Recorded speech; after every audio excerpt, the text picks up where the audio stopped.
नमस्कार मंडळी. आजच्या या एका अतिशय खास आणि रंजक विश्लेषणात आपण सर्वांचं स्वागत आहे. आज आपण सोनापूर गावच्या एका अद्भुत आणि ऊर्जावान कथेचा वेध घेणार आहोत. ही गोष्ट आहे विराटची, ज्ञानदीप नावाच्या एका जादुई पुस्तकाची आणि एका अशा ज्ञानाच्या प्रवासाची जो थक्क करणारा आहे. चला तर मग अजिबात वेळ न घालवता या रंजक जगात प्रवेश करूया. आता सुरुवातीलाच एक मोठा प्रश्न पडतो. तुम्ही कधी विचार केलाय का की एका साध्या वाटणाऱ्या पुस्तकामुळे संपूर्ण गाव कसं काय बदलू शकतं? म्हणजे वाचन आणि ज्ञानामध्ये अशी कोणती बरं जादुई ताकद असते जी फक्त एका व्यक्तीलाच नाही तर संपूर्ण समाजाला एकदम परिवर्तनाच्या दिशेने घेऊन जाते? हाच तो महत्वाचा धागा आहे जो पकडून आपण आज ही संपूर्ण कथा आणि त्यामागचं रहस्य उलगडणार आहोत.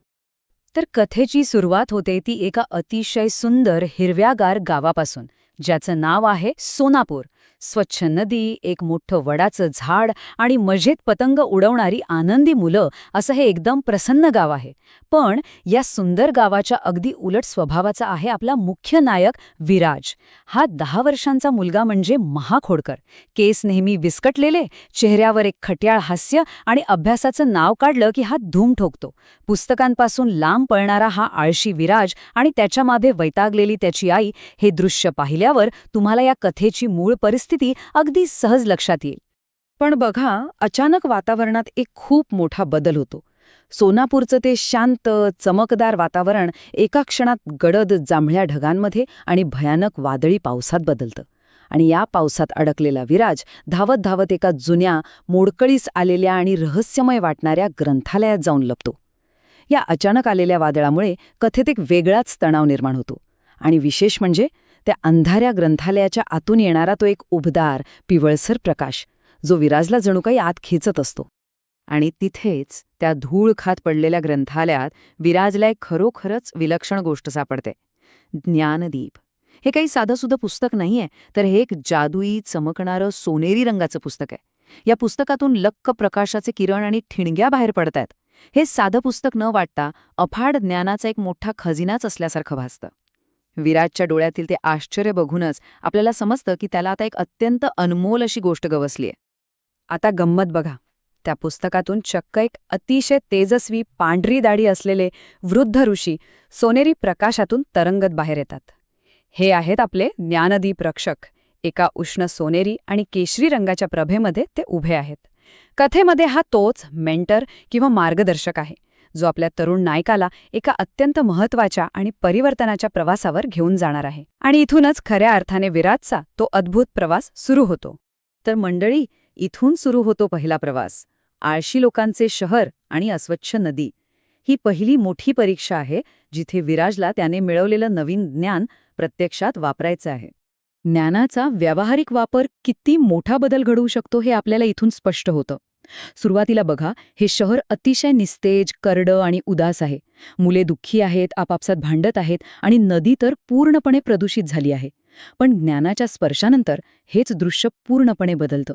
आता तिथे स्वच्छ निळं पाणी आहे आणि ग्रामस्थांच्या चेहऱ्यावर एक मोठी आशा परतली आहे. हे खरोखरच एक अत्यंत मोठं आणि प्रेरणादायी स्थित्यांतर आहे.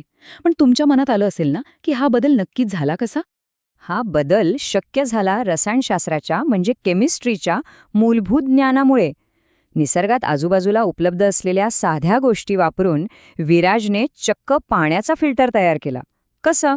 पहिली पायरी वाळू, दुसरी पायरी कोळसा आणि तिसरी पायरी दगड. या साध्या पण अत्यंत प्रभावी वैज्ञानिक पद्धतीमुळे त्याने ते प्रदूषित पाणी पूर्णपणे शुद्ध केलं. ज्ञानाचा वापर करून केवळ एका कृतीने त्याने संपूर्ण शहराचं दुःख दूर केलं. कमाल आहे ना? यानंतर आपण वळतो दुसऱ्या प्रवासाकडे, भविष्यातील शहर आणि महाब्लॅकआउट. आता ही कथा आपल्याला एका अत्यंत प्रगत, हायटेक जगात घेऊन जाते. आता कल्पना करा, उडणाऱ्या गाड्या आणि बोलणारे रोबोट्स असलेलं हे प्रगत शहर अचानक एका मोठ्या ब्लॅकआउटमध्ये, म्हणजेच पूर्ण अंधारात बुडतं. सगळं काही ठप्प होतं. आणि दुसऱ्याच क्षणी तेच शहर पुन्हा एकदा अतिशय उजळून निघालेलं दिसतं. तंत्रज्ञानाने कितीही प्रगत असलं तरी एका साध्या बिघाडामुळे ते शहर कसं हतबल झालं होतं आणि एका क्षणात पूर्ववतही कसं झालं हे बघण्यासारखं आहे. इथे विराजने इलेक्ट्रिकल इंजिनिअरिंग म्हणजेच भौतिकशास्त्राचं मूलभूत ज्ञान वापरलं.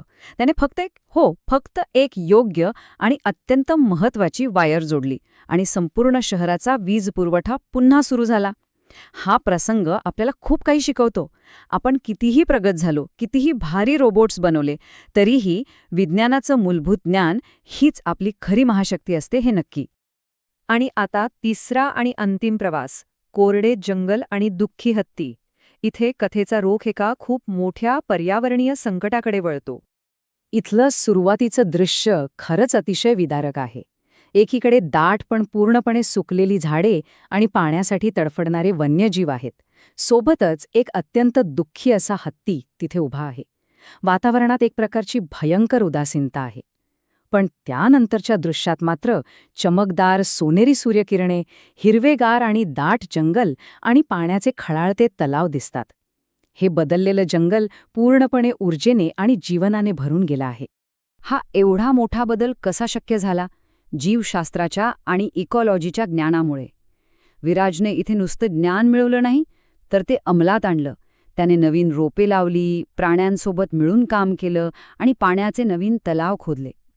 निसर्गाला समजून घेऊन त्याच्याच नियमांचा वापर करून त्याने ती नष्ट होत चाललेली परिसंस्था पुन्हा एकदा जिवंत केली.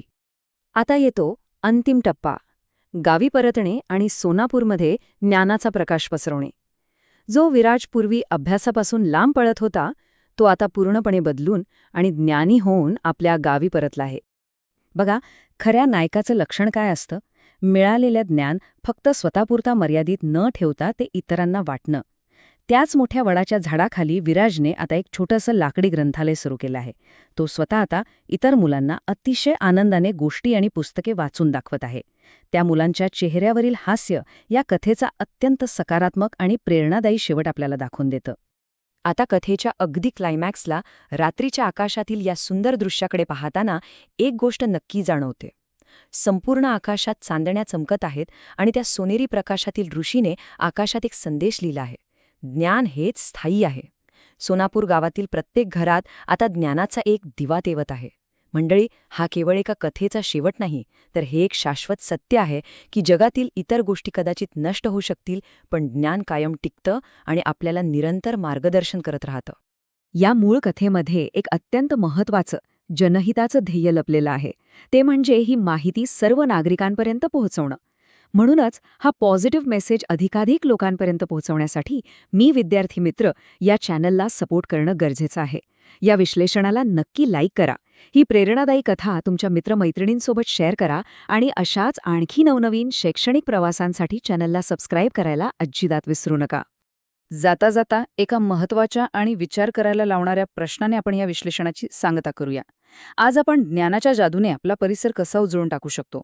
बघा, विराजला त्याचा ज्ञानदीप मिळाला, पण आपल्या आजूबाजूला असलेल्या समस्या सोडवण्यासाठी आपण आपलं ज्ञान कसं वापरणार आहोत? हा प्रश्न स्वतःला नक्की विचारा. विचार करत राहा आणि सगळ्यात महत्त्वाचं म्हणजे शिकत राहा. धन्यवाद.